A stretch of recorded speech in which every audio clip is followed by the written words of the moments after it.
The most dangerous kind of burnout is the one that still shows up to work on time. You can be completely exhausted and still never miss a single deadline. You can be running on absolutely nothing and still be the person everyone leans on for support. You might be falling apart in slow motion, yet nobody around you notices because you have become an expert at holding it together. Your breakdown doesn't even look like a breakdown. It looks like reliability. It looks like a promotion. It looks like a smile. But inside, you are drowning in 2 feet of water while still answering emails. By the end of this video, you will know exactly why your brain is behaving this way, why resting doesn't seem to make you feel any better, and the specific signs that your mind is quietly shutting down non-essential functions just to keep you upright. You're going to discover that what you're feeling isn't a lack of discipline or a character flaw. It is a biological survival mechanism. Most people think burnout looks like someone crying in bed for a week. While that happens, the version you are likely experiencing is much more invisible. It's a mental overload that allows you to keep performing and delivering while you are hollowed out on the inside. You are functioning, but functioning is not the same as being okay. You can hit every target, keep every plate spinning, and cross every item off your list while remaining completely empty. The metrics of your output have absolutely nothing to do with the state of your internal world. The sooner you stop using your productivity as proof that you're fine, the sooner you can address the engine that is currently running on fumes. Think about how your day actually starts. You wake up, and the first thing you feel isn't rest. It's weight.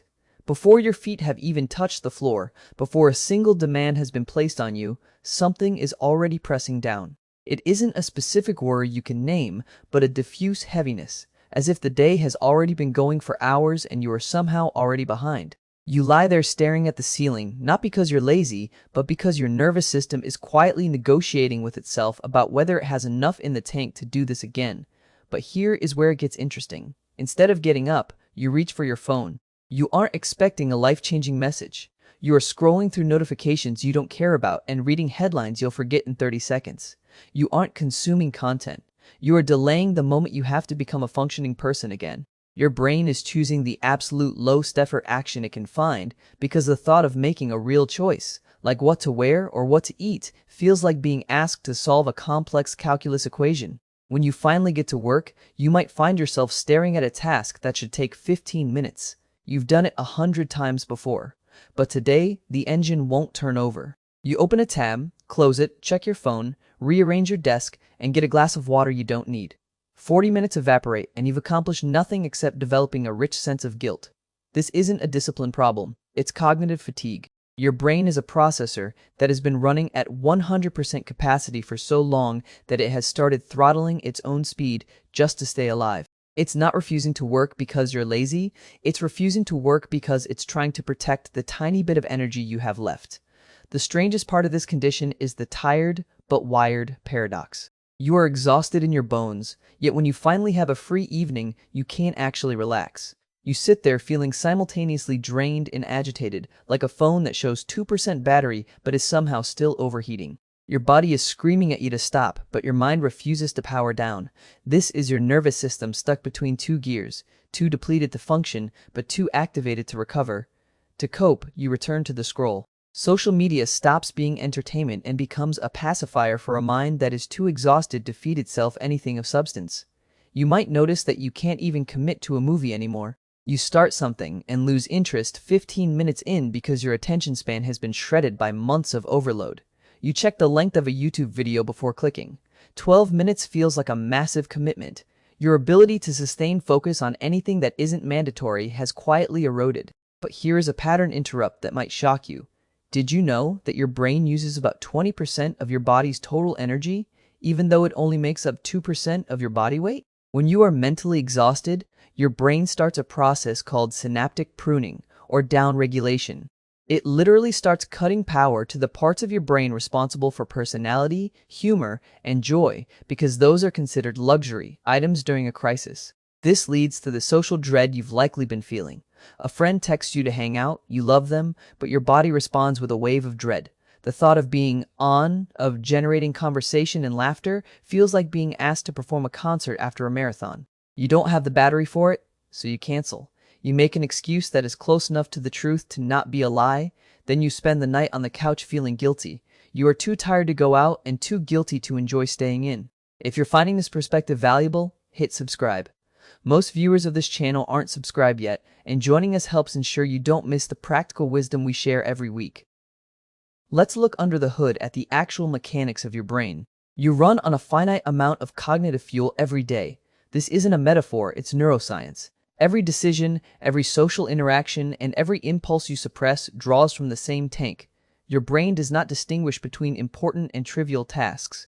Choosing what to have for lunch costs the same type of energy as navigating a tense meeting with your boss.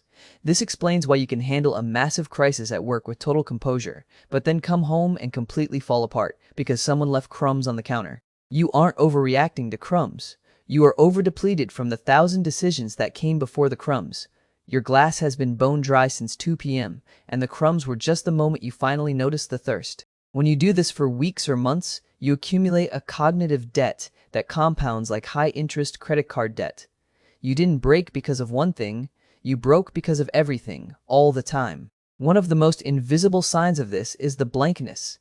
Mentally exhausted people don't always look sad, they look neutral. You might do something you used to love, like playing a game or reading a book, and feel absolutely nothing.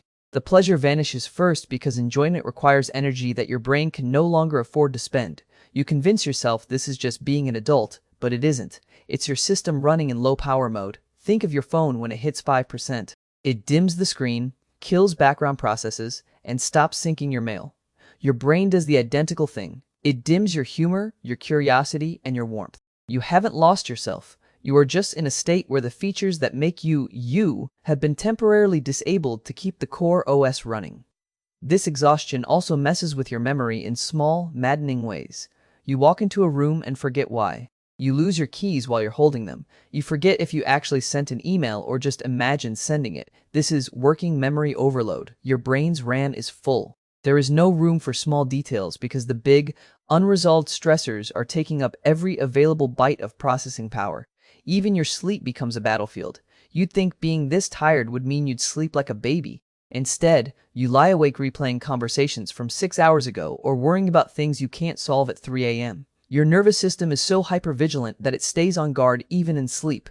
You wake up feeling like you didn't sleep at all, because in the ways that matter most, you didn't. You were just unconscious while your brain continued to sprint. The stay until the end point that changed how I think about time is this. When you are in this state, your relationship with time breaks. Days bleed into each other. Weeks vanish without a single memory standing out. You look back at a month and see only a blur of tasks. This happens because a brain in survival mode stops encoding experiences as meaningful. It only cares about, did we survive today? Yes? Good. Next. You cannot add your way out of this. You cannot fix this with a new habit tracker or more goals. That's like trying to stop a boat from sinking by adding more cargo. You don't need more motivation, you need less noise. Real rest isn't a day off filled with errands or a vacation where you check your email by the pool. Real rest is reducing input. It's the silence where nothing is being asked of you. Recovery is different from rest. Rest is stopping. Recovery is healing. Recovery requires you to be honest about what is eating you alive. It might mean saying no to people who have grown used to you having no limits. It might mean disappointing people to save yourself. For someone whose identity is built on being the one who handles everything, admitting you are depleted feels like admitting failure. But it isn't. A bridge that collapses because it was carrying 5 times its weight didn't fail because it was a bad bridge. It was just overloaded. You are not weak. You are not failing. You are a person who has been carrying something impossibly heavy for too long without enough support. The world will take everything you are willing to give. It will never tell you when you've done enough. Only you can set that limit. Just because you can continue doesn't mean you should. Drop a comment telling me, what is one small thing that has been feeling impossibly heavy for you lately? Recognizing it is the first step to setting it down. And subscribe if you haven't. I post new videos every week to help you navigate the complexities of being human.